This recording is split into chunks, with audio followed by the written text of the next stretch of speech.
Welcome to The Last Breakfast. Please enjoy the video. You are starting with the case open and power fully removed. Do this now. Remove the side panel and lay the case flat so you can reach the motherboard. Identify the drive type, 2, 5, SATA or M, 2 slot near the CPU or PCIe lanes. Once done, locate screw holes or the M, 2 standoff. Make sure to keep screws organized and the SATA cable handy. You will need it for a SATA SSD, not for an M. 2. You now install the drive itself. Start with the M2 option if applicable. Align the M2 notch with the socket and slide it in at about a 30-degree angle, then push down and secure with the tiny standoff screw.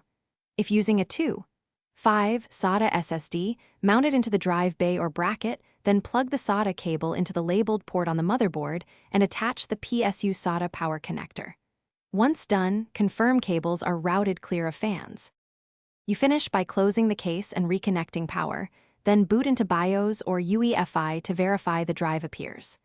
If the SSD is missing, power off and reset the power and data cables, try a different SATA port, or check BIOS settings for disabled M2 or shared lane conflicts. These settings commonly block detection. Once seen, boot into your operating system and initialize, partition, and format the new drive, or set it as a boot device if you clone.